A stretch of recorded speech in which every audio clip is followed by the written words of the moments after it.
اسی طرح ایک خاص آدمی کی جو عزت ہے، عزت کے حوالے سے اس طرح برابری ہے کہ کوئی کسی کی عزت کو اچھال نہیں سکتا۔ اور آج کے اس موضوع میں مسلمانوں کی پردہ پوشی کے حوالے سے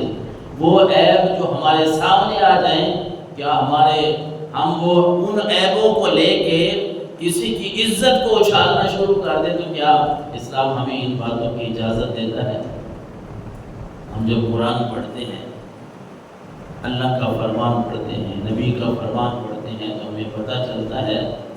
کہ رب نے ہمیں ان باتوں سے منع فرمایا، چونکہ وہ خود ستار العیوب بھی خود عیبوں پہ پردہ ڈالنے والا ہے۔ رب انسان کے، مسلمان کے عیبوں کو کھولتا نہیں، دیکھتے نہیں ہم کتنے گناہ کرتے ہیں، کتنے عیب ہیں ہمارے اندر، کتنے گناہ ہیں ہمارے، لیکن کبھی کسی کے دروازے پہ یہ نہیں لکھا گیا کہ یہ بندہ یہ فلاں گناہ کرتا ہے۔ کبھی یہ نہیں ہوا کہ کوئی مسجد میں آئے، مسجد کے دروازے پہ پہنچے، مسجد کی صفوں میں آئے، اس کے ماتھے پہ لکھا ہوا ہو کہ لوگوں یہ تو فلاں گناہ کر کے آ رہا ہے۔ نہیں، بلکہ ہمارا رب وہ ہے جو ستار العیوب ہے، عیبوں پہ پردے ڈالنے والا ہے،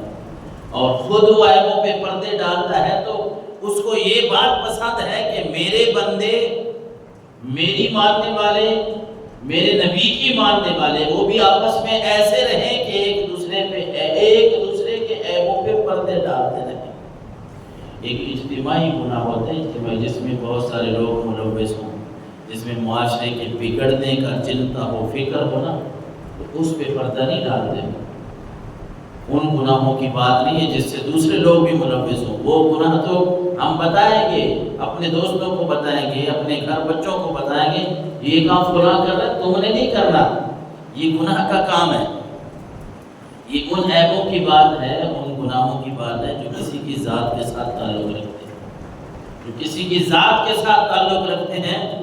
میں گناہگار ہوں، فلاں گناہگار ہے، اس نے فلاں چھوٹے چھوٹے جو کام ہے وہ کر رہا ہے۔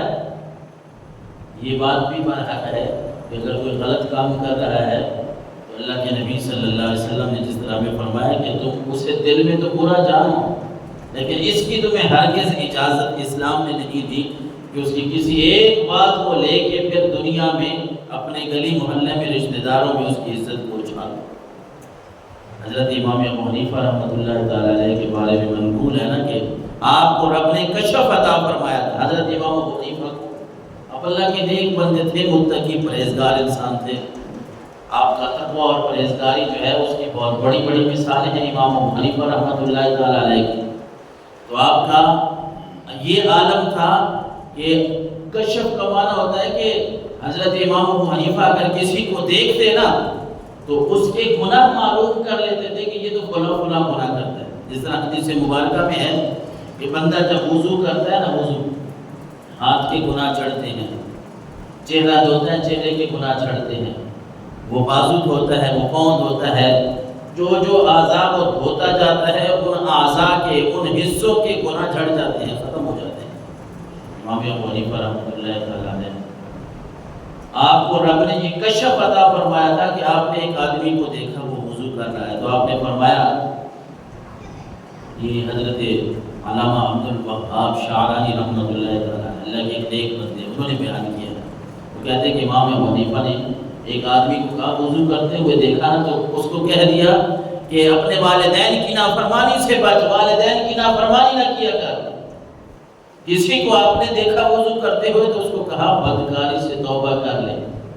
کسی کو دیکھا تو کہا شراب اور گانے باجے سے توبہ کر لے۔ آپ کو پتہ چل جاتا تھا کہ یہ فلاں گناہ کرتا ہے۔ پھر آپ رحمۃ اللہ تعالی علیہ امام ابو حنیفہ نے رب سے یہ عرض کی کہ یا اللہ، یہ کشف، یہ میری حالت جو ہے کہ میں لوگوں کے گناہوں کو دیکھ لیتا ہوں، یہ مجھ سے واپس لے لے، مجھے اس طرح کی نہیں بات چاہیے۔ یوں تو لوگوں کے گناہ میں دیکھتا جاتا ہوں، پھر میں ان کو حقارت کی نظر سے دیکھتا ہوں، میرے ذہن میں وہ حقیر ہو جاتے ہیں، میں سمجھتا ہوں کہ اچھا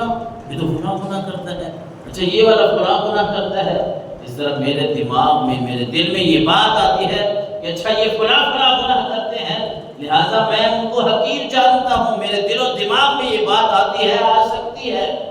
اللہ سے دعا کی کہ یا اللہ یہ کشف میرا واپس لے لے۔ اللہ تبارک و تعالیٰ نے پھر ان سے یہ بات واپس لے۔ امام ابو حنیفہ رحمۃ اللہ تعالیٰ علیہ، یعنی مطلب یہ ہے، خلاصہ گفتگو کا یہ ہے کہ انسان کو کسی کے کوئی عیب کا اگر پتہ چل جاتا ہے نا، وہ عیب جو معاشرے میں بگاڑ کا سبب نہیں بنتا، یہ اس کی ذات کے ساتھ تعلق رکھتا ہے، اس کو اچھالنا، اس کا وہ عیب، وہ گناہ وہ لوگوں کو بتاتے پھرنا، اس سے اللہ نے بھی منع فرمایا، اللہ کے نبی نے بھی منع فرمایا۔ رسول اللہ صلی اللہ علیہ وسلم نے فرمایا، حدیث مبارکہ کا مفہوم ہے، طوبیٰ لمن شغلہ عیبہ عن عیوب الناس، اور کما قال صلی اللہ علیہ وسلم، اللہ کے نبی نے فرمایا اس بندے کے لیے خوشخبری ہے، اس بندے کے لیے خوشخبری ہے کہ جس نے اپنے عیب لوگوں کے عیب بیان کرنے سے، جس کو اپنے عیب لوگوں کے عیب بیان کرنے سے محفوظ رکھے۔ طوبیٰ لمن شغلہ عیبہ عن عیوب الناس، اس بندے کے لیے خوشخبری ہے کہ اس کے لیے خوشخبری ہے جسے اپنے عیب اپنے گناہ لوگوں کے عیب بیان کرنے سے روکے رکھے۔ اللہ کے نبی نے فرمایا وہ بندہ بڑا بدبخت ہے، خوش قسمت ہے۔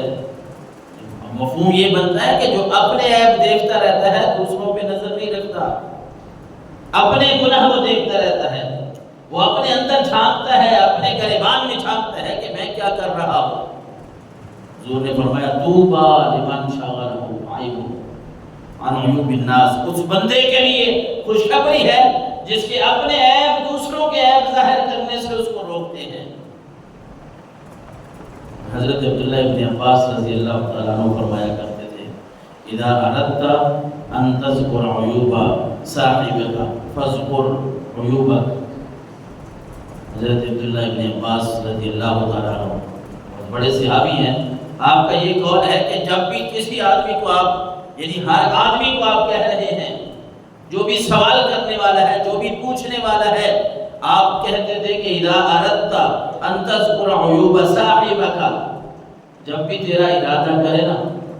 تیرا من چاہے کہ میں کسی کے عیب تلاش کروں، شیطان وسوسے ڈالتا ہے نا، یہ کیا کر رہا ہے، وہ کیا کر رہا ہے، اس کا پتہ کروں، اس کا پتہ کروں۔ حالانکہ ہماری ذمہ داری یہ نہیں ہے، ہمیں اللہ نے اس لیے نہیں پیدا کیا کہ ہم لوگوں کے تجسس کریں، ٹوہ ڈالیں کہ یہ کیا کر رہا ہے وہ۔ جو ہماری ذمہ داری ہے نا، ہم اس کو سمجھنے کی کوشش کریں۔ ہمارے معاشرے میں ایسی باتیں ہیں، اگر ہم چھوٹی چھوٹی باتوں پہ عمل کر لیں نا، یقین کریں رشتہ داروں میں بھی سکون ہو جائے، محلے داروں میں بھی سکون ہو جائے، شہر کا شہر، علاقے کا علاقہ جو ہے وہ بڑا پرسکون زندگی بسر کرنے لگا ہے۔ یعنی چھوٹی چھوٹی وہ باتیں جو ہم دوسروں کے لے کے پھرتے ہیں۔ حضرت عبداللہ ابن عباس کہتے ہیں جب بھی دل کرے نا کہ میں کسی کے عیب تلاش کروں، عیب ڈھونڈوں، یعنی اس میں یہ کام تو نہیں ہے، یہ گناہ تو نہیں کرتا، یہ فلاں کام تو نہیں کرتا، حضرت عبداللہ ابن عباس نے فرمایا فاذکر عیوبک، پھر یہ کر کے اپنے عیبوں کو تلاش کر۔ جب دل کرے نا کسی کا گناہ دیکھنے کے لیے، کسی کا عیب تلاش کرنے کے لیے، آپ فرماتے ہیں پھر اپنے گریبان میں چھانک لے۔ جب تو اپنے گریبان میں چھانکے گا نا، تیرا دل تجھے روکے گا کہ نہیں، تو بھی تو فلاں کام کرتا ہے، دوسروں کے عیبوں کے پیچھے کیوں لگا رہتا ہے، دوسروں کے پیچھے کیوں لگا رہتا ہے، تیرے اندر بھی یہ بات ہے، فلاں بات ہے۔ کیونکہ انسان اتنے لوگوں سے بھی پوچھے نا، لوگ تو انسان کی تعریف کرتے ہیں، یہ کچھ عیب بھی بتا دیتے ہیں کہ یار یہ کام آپ غلط کر رہے ہیں، لیکن اصل میں جو انسان کو حقیقت بتانے والا ہے نا، وہ اپنا دل ہے۔ اپنے دل سے جب بندہ پوچھتا ہے نا، یہ ایک ایسی چیز ہے کہ کسی اور کو پتہ ہی نہیں چلتا، اور یہ انسان کے سارے راز جو ہے وہ نکال کے باہر رکھ دیتا ہے کہ تو فلاں بھی کرتا ہے، فلاں بھی کرتا ہے، یہ گناہ، یہ عیب تیرے اندر